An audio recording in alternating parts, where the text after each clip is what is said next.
Ojo, está ocurriendo una crisis mundial en este mismo momento, pero ¿saben qué? No es la que todo mundo se imaginaba. De hecho, sus raíces, se van 45 años atrás. Y para entender qué está pasando ahora, tenemos que seguir esa pista hasta el final.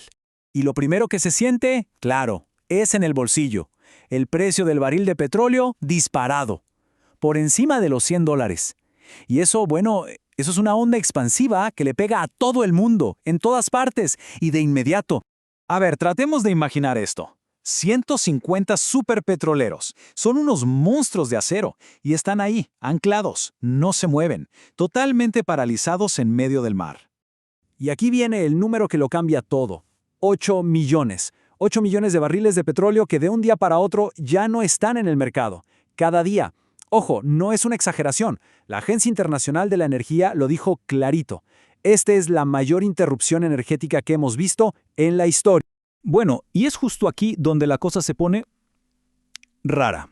Porque, a ver, si se corta el grifo del petróleo, lo lógico, lo que todo mundo esperaba, era el colapso. Una catástrofe económica, ¿no? Pues no pasó.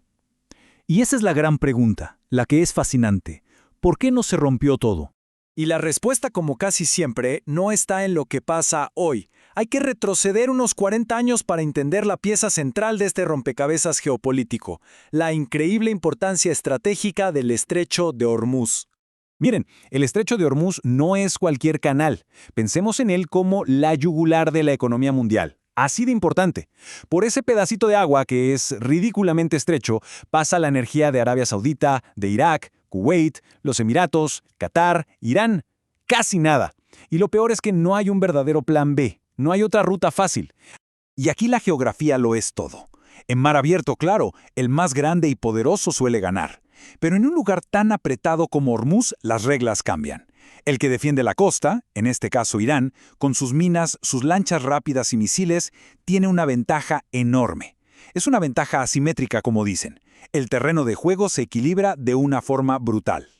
Y durante 40 años, Irán usó esa ventaja geográfica como su póliza de seguro. La amenaza de cierro el estrecho era su gran carta, su as en la manga.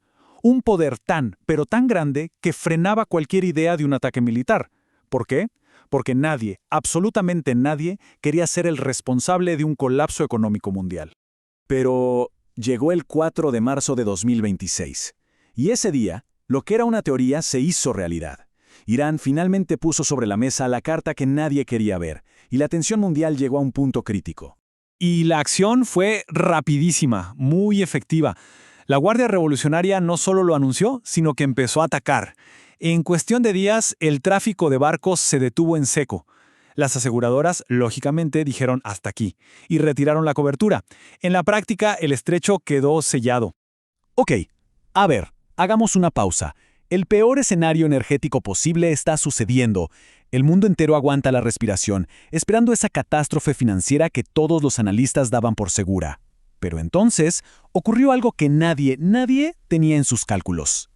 Claro que hubo pánico. Por supuesto, los precios se fueron al cielo, las cadenas de suministro empezaron a crujir, pero el colapso total, esa implosión del sistema que Irán necesitaba para que su jugada funcionara, simplemente no sucedió. El sistema aguantó. Y esto nos regresa al gran misterio. ¿Cómo fue posible? ¿Por qué la economía mundial no se vino abajo? La respuesta, créanlo o no estaba en los mercados financieros ni en las reuniones de emergencia. Estaba escondida, en silencio, bajo la arena del desierto. Así que es momento de hablar de un proyecto que tiene 45 años, un plan secreto que casi todo el mundo había olvidado, pero que fue diseñado precisamente para un día como este. Su nombre es Petroline, un oleoducto gigantesco de 1.200 kilómetros que cruza de lado a lado la península arábiga. Se empezó a construir durante la guerra entre Irán e Irak, con un solo objetivo: ser una ruta de escape. Una forma de que el petróleo saudí llegara al mundo sin tener que pasar por Hormuz. Lo increíble es que por décadas a Petroline se le veía como un gasto inútil. Un verdadero elefante blanco, carísimo que casi no se usaba. Pero, de repente, llega el 10 de marzo de 2026. Y Aramco anuncia, el oleoducto está funcionando a tope. Y así, de un día para otro, ese proyecto del que casi todos se burlaban por 45 años, pasó a ser literalmente la pieza de infraestructura más importante del mundo. Y ojo, que Arabia Saudita no estaba sola en esto. Los Emiratos Árabes Unidos también tenían su propio Plan B, otro oleoducto de respaldo. Juntos podían mover casi 9 millones de barriles diarios por fuera de Hormuz. No era todo el petróleo que pasaba por el estrecho, pero fue más que suficiente para amortiguar el golpe y evitar el colapso. El resultado de todo esto no fue solo evitar una crisis, fue en realidad redibujar por completo el mapa del poder no solo en la región, sino en todo el mundo. Hagamos cuentas. ¿Quién gana y quién pierde? El balance es brutal. Por un lado, Arabia Saudita queda como el gran estratega, el que pensó a futuro. Irán, por otro lado, queda en la lona. Su gran amenaza se desinfló y, para colmo, se quedó sin poder exportar su propio petróleo. ¿Y qué pasa con Irak, Kuwait y Qatar? Bueno, ellos no tenían un plan B, así que quedaron varados. Y luego está China, el mayor comprador de petróleo del mundo, que de un momento a otro se encuentra en una posición súper vulnerable. Y como la amenaza económica no funcionó, la puerta quedó abierta para una respuesta militar que no tuvo freno. Sin una economía mundial al borde del colapso, no hubo esa presión internacional para detener los contraataques. El resultado, la capacidad de ataque de Irán quedó, básicamente, destruida. Pero seamos claros, Petroline tampoco es una solución mágica. No tiene la capacidad para reemplazar todo el petróleo de Hormuz. Y en cierta forma, solo mueve el punto de riesgo a otro lugar. Ahora hay que vigilar otro estrecho, el de Bab el-Mandeb en el Mar Rojo. Y claro, el propio oleoducto, con sus 1.200 kilómetros, es un blanco gigante. Pero aquí está la verdadera conclusión de todo esto. Cuando apuestas tu carta más fuerte y la pierdes, esa carta ya no vale lo mismo. La amenaza de Irán de cerrar Hormuz, que fue tan poderosa por tanto tiempo, ha perdido casi toda su credibilidad. Se ha evaporado. Y al final, esta historia es un ejemplo perfecto de lo que significa tener paciencia estratégica. Pensemos en esto.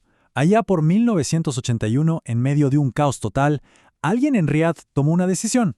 Una decisión cuyo verdadero valor no vimos hasta casi 50 años después.